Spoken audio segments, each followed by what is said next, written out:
Bienvenidos al podcast del Laboratorio del Toro. En este podcast aprenderás conceptos de electrónica, microcontroladores y programación. Encontrarás información necesaria para sacar adelante tus proyectos y disfrutar de este apasionante mundo. Mi nombre es Ricardo Concepción y los invito a acompañarme en este episodio. ¿Están listos? Comenzamos.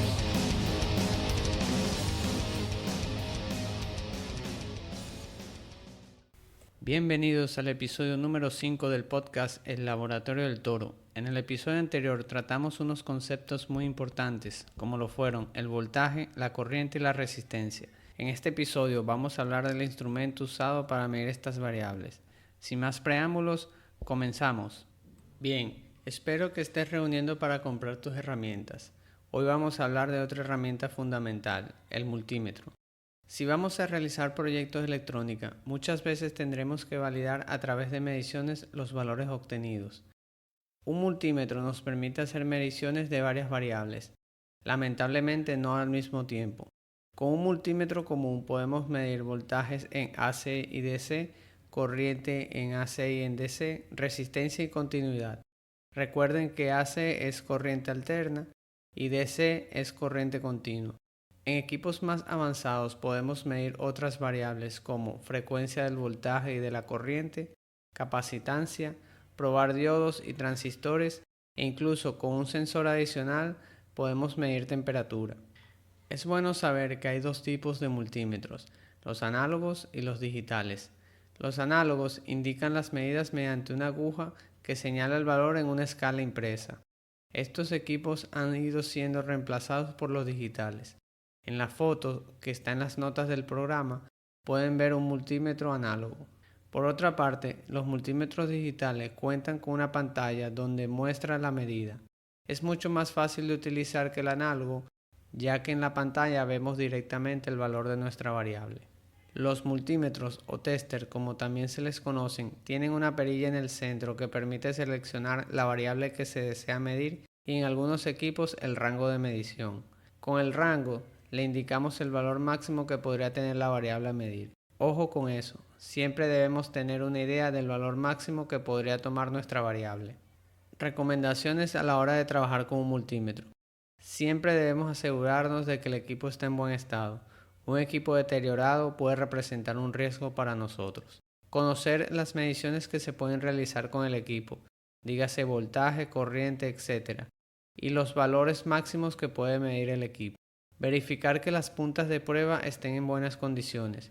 Tomar medidas con puntas de prueba en mal estado puede ser riesgoso para nosotros. Saber con exactitud el tipo de variable que se va a medir. Por ejemplo, si es voltaje en AC o en DC o corriente en AC o en DC. Si sabemos que el valor que vamos a medir es menor que el máximo que soporta el equipo, colocamos la perilla en el valor máximo de la escala, de la variable que deseamos medir.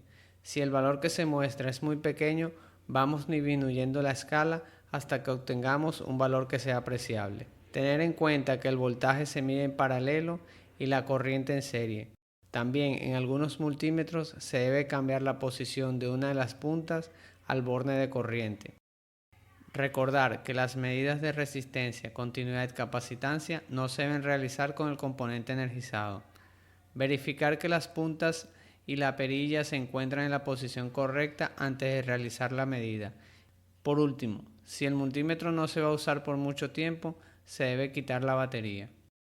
No quiero extenderme mucho en este podcast, así que dejaré la explicación de las mediciones con el multímetro para un video que publicaré en las notas del programa. Ahora les presento el proyecto.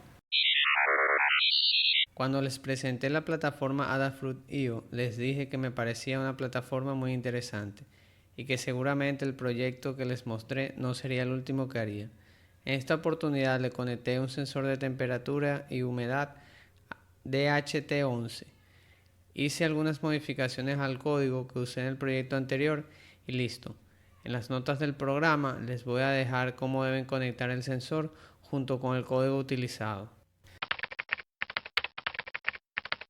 Ahora les presento el recurso. En este episodio mi recomendación es un programa o software para hacer simulaciones de circuitos electrónicos. Se llama LT Spice y es de la compañía Analog Devices. Con este software pueden hacer simulaciones de circuitos electrónicos y probarlos antes de montarlos con componentes reales. Tiene una gran variedad de componentes y varias opciones de simulación, lo cual lo hace una interesante opción para nuestro laboratorio virtual.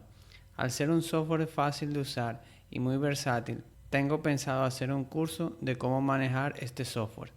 En las notas del programa les voy a dejar un link donde podrán descargar este software. Y hasta aquí este podcast del Laboratorio del Toro. Puedes consultar las notas de este episodio en mi sitio web www.rjconcepcion.com en la pestaña podcast. Muchas gracias por acompañarme y nos vemos en el próximo episodio.